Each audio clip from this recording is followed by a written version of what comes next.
পশ্চিমবঙ্গ সফর সেরে দিল্লি ফিরে বিমানবন্দরে অপেক্ষা করলেন প্রধানমন্ত্রী নরেন্দ্র মোদী। নিট পরীক্ষা আজ এবং সেই নিট পরীক্ষার জন্য প্রায় ৪৫ মিনিট অপেক্ষা করলেন প্রধানমন্ত্রীর কনভয় পরীক্ষার্থীদের যাতায়াতে যাতে সমস্যা না হয় তার জন্যই ৪৫ মিনিট অপেক্ষা করলেন প্রধানমন্ত্রী নরেন্দ্র মোদী।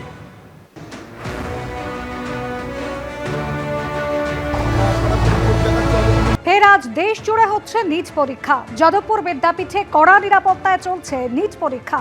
ছবি তুলে ধরেছেন আমাদের প্রতিনিধি Aishi Mukhopadhyay. National eligibility cum entrance test NEET UG সেই পরীক্ষা হয়েছিল গত ৩রা মে। পরবর্তীতে ১০ই মে ঘোষণা করা হয় পরীক্ষাটি ক্যান্সেল করা হচ্ছে। আজকে রিনিট ২১শে জুন। আমরা এই মুহূর্তে রয়েছি যাদবপুর বিদ্যাপীঠে। এখানে নিটের সেন্টার পড়েছে, দেখা যাচ্ছে কড়া নিরাপত্তা বেষ্টনী।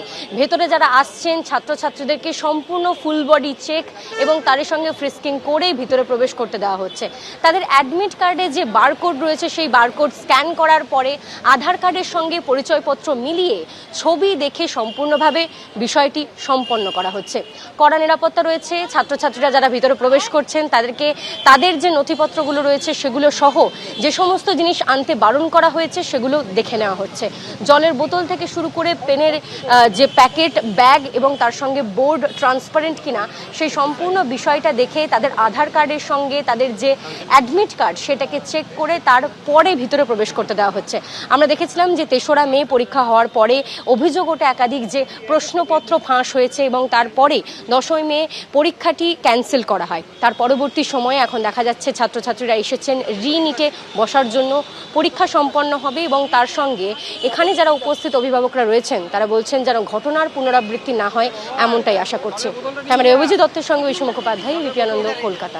মাসে আর কতটা প্রিপারেশন নেওয়া যাবে, জাস্ট মানে এবার যেই এক্সামে, যেই নিটের এক্সামে আগের বারে যে দিয়েছিলাম আমি, সেটাতে যেই জায়গাগুলো ঘাটতি ছিল সেই জায়গাগুলো আবার পুনরায় মানে আমি কারেক্ট করার চেষ্টা করলাম।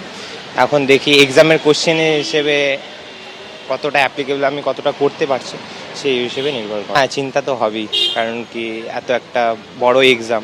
হ্যাঁ, এটা অবভিয়াসলি এটা একটা স্ট্রেসের মধ্যেই পড়ছে যে আবার এক্সাম দিতে হবে, সেই এনভায়রনমেন্টটা আবার ট্যাকেল করা।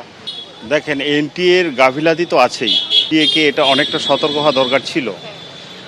একটা বাচ্চা যখন 1 বছর ধরে প্রিপারেশন নিচ্ছে, কেউ 2 বছর ধরে প্রিপারেশন নিচ্ছে, এবার অনেকটা ওরা স্টেজে পড়ে যায়। যেহেতু আমার ছেলে নিট দিচ্ছে, সেক্ষেত্রে ওর ফিলিংসটা তো আমি বুঝতে পারছি। তো এই জায়গায় এনটিএকে অনেক সতর্ক হওয়া উচিত। আমাদের গভর্নমেন্টকেও সতর্ক হওয়া উচিত।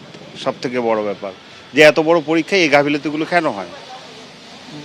ভারতবর্ষ ছাড়া অন্যান্য জায়গায় তো, অন্য স্টেটে, অন্যান্য দেশেও তো এই পরীক্ষাগুলো হয়। তাহলে সেই ক্ষেত্রে ওদের তো আমরা এরকম ডিসপুট পাচ্ছি না কোনো। আমাদের ভারতবর্ষেই কেন এটা হচ্ছে, এটা নিয়ে তো একটু ক্ষোভ আছে আমাদের। কোনো টাকা করে কোচিং করা হচ্ছে, তারপর হচ্ছে ওদের 1 বছর ড্রপ যাওয়া মানে বিশাল ক্ষতি। সেই ক্ষতিটা হয়তো তারা বুঝতে পারছেন না, কিন্তু আমরা তো গার্জেন হিসেবে ভালো করেই বুঝতে পারছি। আর পুনরাবৃত্তি ঘটবে না, এটা আশাবাদী। এইচএসে পড়েছিলাম সেরকম ভাবেই প্রেপ করে এসেছি, সেটা কিছুই না। এই পরীক্ষাটা তো সেকেন্ড বার হচ্ছে, এই দুবার প্রথমবার এটা ভালো হয়েছিল, সেকেন্ড বারটা আবার কিরকম হবে তো জানি। মানে মোটামুটি বলতে গেলে খুবই ইজি কোয়েশ্চেন ছিল, ওই কোয়েশ্চেনে খুবই ভালো পরীক্ষা ছিল, কিন্তু এবারে কি কোয়েশ্চেন হবে সেটা তো জানি না। হবে সহজ তো আর হবে না একবার ক্যান্সেলেশনের পর। এটা মানে প্রচুর স্ট্রেস হয়ে যাচ্ছে। এর আগের নিটটা তো একটা কেলেঙ্কারি, লক্ষ লক্ষ ছেলেমেয়ের ভবিষ্যৎ নিয়ে মর্মান্তিক পরিণতি হয়েছে অনেকের।